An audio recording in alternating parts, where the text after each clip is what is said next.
続いては不正な救急コミュニティ、何が共有されているについてアーロン・シュラバーグさんからお話しいただきます。アーロン・シュラバーグさんはフラッシュポイントのアジア太平洋インテリジェンスチームのシニアアナリストです。彼は北京語を話し、中国に重点を置いて主要な傾向、脅威のアクター、キャンペーンの分析をされています。それ以前は外交政策、国家安全保障研究の職務に当たっていたそうです。Our next session is Illicit QQ Communities. What's being shared? Please welcome our speaker, Aaron Schraberg.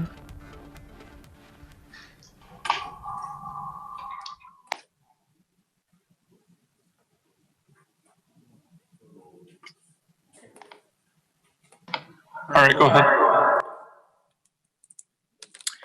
Okay, thank you very much. And thank you to Code Blue and their sponsors for having me. My name is Aaron Schraberg. Today I'm going to jump into discussing with the audience a unique set of data, groups of Chinese-speaking actors on chat tool QQ who are engaged in chatter around fraud and hacking tools, tactics, and techniques. The activities I'll highlight are of QQ members engaging in activity that can be thought of as illicit, illegal, breaking of terms of services agreements, or rent-seeking behavior. And many of these groups, namely technology and hacking themed groups, are sharing files, lots of files, and some of them malicious software, some of which I will show our audience today. First, a note about me. As I said, I'm Aaron, and I've been researching mostly in Chinese language threats emanating from China externally, as well as threats to businesses in China, both from within China and threats to China from abroad. My journey into Chinese language began back in high school when they offered a pilot program in Chinese language study. It was the only option besides Latin, German, Spanish, and French. I took my first course and I've regretted it ever since, because Chinese is, in my opinion, and I think the opinion of many others, exceedingly difficult. But since then, I've lived in China for 4.5 years, including stints at University in Lanzhou and at Tsinghua University in Beijing. I then pursued my master's degree at George Washington University in Washington, D.C., and after 4 years working within the public sector, I began working for various private sector ventures focused on different types of security and risk, including regulatory compliance, illicit finance, sanctions, technology diversion, reputational risk, brand protection, due diligence, and now cyber threats at Flashpoint. So some of our partners in Japan, Makina Record, are here today, and I really hope to be able to come to Japan in person again one day soon. I was there last year, and it was an amazing experience. So today I'm going to explain what QQ is for the group. I'll go over frequently found fraud types. It won't be a comprehensive overview of all fraud types, and you may have seen some scams not included. There is more content in QQ with over 800 million active monthly users that can be covered in 3 hours, let alone 30 minutes. But I've spent a significant amount of time in this platform learning the language of cyber underground actors. We'll touch on some of that. And I'll also touch on detection avoidance versus turning a blind eye. I posit to you that the fraud types that are top of mind for security practitioners in China and outside of China are not necessarily aligned in many cases because of who or what types of fraud this fraud is harming. So China's recent adoption of a personal information security law, I think, is a move in the right direction, perhaps, for providing a more legal framework for pursuing flagrant violations of personally identifiable information in China. But a lot of what I'm seeing in QQ, when I'm seeing bots sold and defrauded, touches on populations or entities outside of China. Moreover, members use slang, memes, and emoticons to avoid detection. I'll end the presentation by discussing the future of threat detection. So what is QQ? QQ was initially released in 1999, making it about 21 years old. Since then, it's gone through successive upgrades and includes the ability to create groups after gradual privilege escalation, which is basically determined by time in the app and amount of activity. Groups are anywhere between tens of users to up to over 1,000. Again, there's over 800 million monthly users on QQ. So my own research comprises a very small amount of that data, but I don't want to downplay what I think is an impactful group of threat actors for reasons that I hope are apparent to you by the end of this presentation. And the the little QQ icon is that cute little penguin on the bottom left. So compared to other apps, according to this Dataport report, QQ still ranks in the top 7 social media platforms. And if you filter for Messenger or chat apps, QQ and WeChat account for 2 of the top 5 apps. So this is a big chunk of global users. And when we talk about impact, we need to talk about scale, which I think is one thing that QQ has. There are a lot of users. So what's an illicit community? Loosely defined, it is a community that supports fraud, cybercrime or financial gain, money laundering, and other illegal activities. Groups also discuss fraud hacking tools and techniques. So as this Flashpoint report shows, typical internet users see about 5% of the regular internet, and there's a whole other section accessible through special browsers, configurations, logins, etc., as many of our audience members know. One of the hallmarks of illicit communities is that their creative use of language, and that's absolutely the case in the Chinese language communities. Pictured are some common examples of hacker slang.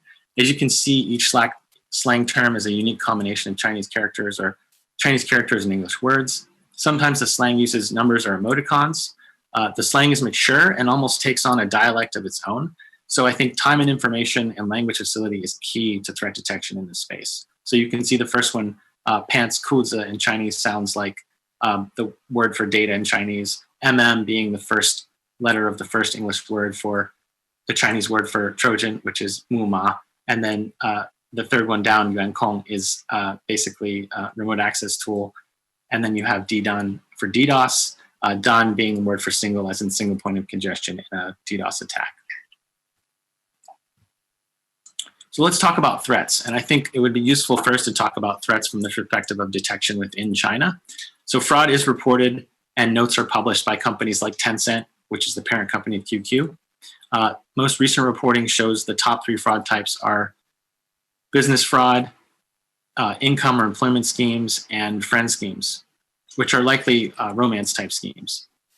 One issue with the reporting is that they don't define in great detail what these major fraud types are, but we can extrapolate based on online searches and perhaps our own findings discussed today what each fraud type is. A mass study that can adequately quantify fraud is not possible now, but it should come as no surprise that most fraud types are financially motivated in nature. What I assess within the Q groups are a large type of the following types of fraud and different TTPs around these different types of fraud. So credit card fraud, retail and online fraud, phishing, DDoS, some ransomware discussions in chatter, and a lot of file sharing of different types of tools and malicious files. So first, talking about credit card fraud. Within QQ, this type of fraud is highly internationalized, as you can see in the example in the center, which is a snippet from a chat group. You have different types of CVVs targeting countries like Japan, the United States, Europe. It's highly commercialized. A lot of threat actors on QQ do support cryptocurrency payments, and many of them also pivot to other chat tools. So you have tools such as Telegram, which is a borderless chat tool that is not under the influence of the Chinese censorship or monitoring authorities, for example. And so we have evidence in this case. I had to redact the usernames, but this particular QQ user, rather prolific credit card seller, is also active in at least 4 other well-known Telegram channels. So you can see the internationalized nature of this particular fraud type. Same example here, threat actors on QQ discussing dumps, discussing even EMV technology or EMV technology fraud, and also pivoting to Telegram groups to both promote the sales of whatever credit cards they're trying to sell, and also to engage in chatter around different types of known and emerging fraud types in the credit card fraud space. So next up is online fraud. In this space, threat actors engage in various types of retail or online fraud. Essentially, you have e-commerce platforms, all kinds of e-commerce platforms being brought up for sale, even ones that have entered the Chinese market within the last few months, very quickly become swept up in this type of proxy account opening and payment services. A lot of this activity we could qualify as rent-seeking behavior, certainly not terms of service compliant behavior. In some cases, we have examples of merchants furnishing identification documents along with accounts, which is really teetering on a type of synthetic identity fraud or providing false or doctored document fraud with those account sales. And the prices of these go anywhere from 600 to 1,600 RMB, depending on whether or not they're secondhand or firsthand or what country they're being offered in.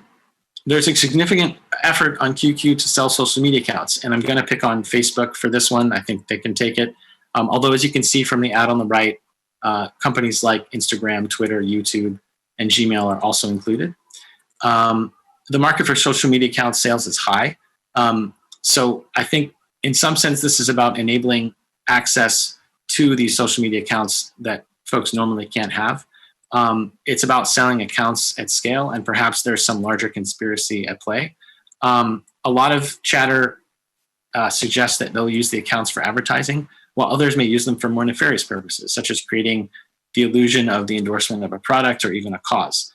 And so I think, especially during election seasons globally, when we think about the ability to spin up social media accounts at scale, groups are likely seeking out these types of services in order to carry out those campaigns. And then to go one step further, here's a price list that we obtained. As you can see on the top right, one account is bought for very little money, a pittance at $2.40. And so a scalable campaign that could leverage these social media accounts is accessible even to resource-restricted groups. When it comes to database sales, QQ members advertise lots of databases. Essentially, the idea, it may come as no surprise, is to monetize whatever data is previously collected. In some cases, threat actors advertise a hodgepodge of data, and it makes me wonder about their credibility, as they look like basically a database junkyard or thrift store. The seller on the right, for example, in this advertisement is selling several different kinds of seemingly unrelated databases. The same threat actor is selling phished emails, as the language in the red box shows. The threat actor in this situation, QQ threat actor provided a sample of 10,000 emails that appear to be emails with passwords seen redacted at left. And regardless of its origin or whether or not it's previously disclosed, the fact that this is spreading in QQ, I think, is significant. But it goes beyond phished data, right? A number of phishing source code files are shared, including the ones listed at right. And that's essentially a snapshot of phishing source code files that are shared within the file sharing feature of QQ groups. And then the names of some common phishing source codes that are shared are in the diagram at right. DDoS is becoming an increasingly popular way for threat actors to threaten organizations. DDoS and DDoS as a service are prolific within QQ groups. And as you can see on the right, the use of memes is just one example of a way that threat actors both avoid detection and also implicate kind of an ambiguous use of their skill set. So this person, it's not clear if they're doing DDoS for good, for ill, or perhaps both. A lot of that information comes out when you track the actor or engage them in some way to find out how their services can be leveraged. But based on limited chatter that we've seen, most of the DDoS discussions in QQ, the open discussions, people express their desire to DDoS gambling sites, some payment services sites, and also pornography sites. So another example of how QQ is one component of a larger network of threat actors, and I want this point to become clear, and I hope it has, is this threat actor in QQ advertises DDoS as a service, and then they have a presence on Telegram, and then they go one step further and have a handle and a public-facing site on Twitter. So it all comes full circle, and obviously the two services on the right, Telegram and Twitter, are blocked in China, whereas QQ obviously is still used prolifically. obviously, ransomware is top of mind for many security professionals nowadays, and for good reason. As far as ransomware chatter is concerned, there are ransomware themed groups. A lot of them, at least on the face, advertise ransomware recovery techniques or services, or just information sharing around ransomware. Again, because it is so popular. But if you look within the file sharing folders of these groups, you do find there are examples of file types being shared that may or may not be malicious, may or may not be ransomware. They're there. This is just one example, but I think, obviously you can see something perhaps from NotPetya on the bottom left there. On the middle top, something implying a relationship to the WannaCry ransomware campaigns. And then you have some file names that suggest that this ransomware may be something that is specific to this group, or the name in any case is not clear what exactly it is. And so this presents obviously a challenge for security researchers to try and uncover and investigate exactly what these files are and how they perform, or if they even work. As far as tools and files shared among groups, I can say that it's prolific. We have numerous samples from groups that are copies of widely known tools. China Chopper, for example, on top right, well-known tool, has been used as an attack vector by APT groups, for example. I'm not saying that they're getting their tools from this specific group, but these tools are being shared in the wild. Not surprising, but I think still significant. You also have legacy tools such as Gray Pigeon, Rat, second one from the top. And then again, while sharing tools in the wild is not surprising, I think our aperture or our view into this community of threat actors has traditionally been limited. And unfortunately, the barriers to entry within Chinese language social media spaces like QQ and WeChat, the barrier to entries are growing increasingly more difficult. And so I think that moving forward as security researchers, we are faced, as all people who are trying to study and understand China, which is growing increasingly opaque, especially in the information environment, we're faced with greater challenges. Then add to that just the amount of data, the quantity of data available for analysis is so much greater. So lastly, I wanted to give you a very crude and simple slide about TTPs. As far as accessing all these sites outside of China are concerned, even though Chinese authorities do carry out campaigns to crack down on illicit VPNs, the market for VPN sales in China is still very strong. And I think this screen grab to me just sort of very simply showed you that if you're writing on a Chinese telecom like Zhongguo Liantong, and you have a cell phone and you have a VPN and you have a translation tool, as this user has all four, you can pretty adeptly navigate the card spaces outside of China. For example, this Card Mafia site, which I believe is perhaps based in Russia. So you don't need a lot to get to the other side. So I'm just going to kind of bring it home here, but essentially the fraud types being cracked down in China, I think, are areas that matter most to everyday Chinese online users. Authorities have tended to focus on controlling for sensitive content, and the focus, I think, has been largely on societal unrest. So perhaps the types of frauds that they're pursuing are a function of their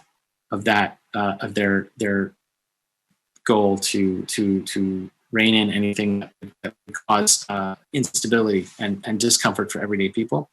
But the fraud types that impact communities outside of China leverage data that isn't from China and pivot back and forth from China-restricted mediums such as QQ to borderless chat apps like Telegram. And I think that this model of cyber underground threat is certainly formidable in the sense that it creates a buffer between domestic Chinese actors and the wider internationalized threat communities. How this is playing out is difficult to know, largely because of a lack of scaled analysis using different threat types to understand connections between the activities that happen outside of China and the chatter taking place within China in tools like QQ and other tools. So I'm going to go ahead and conclude with that, and I welcome any questions. I'll slide over to Slido after this, and hope to see some of you there. So thanks again very much. I appreciate your time. And I'll turn it back over to our hosts.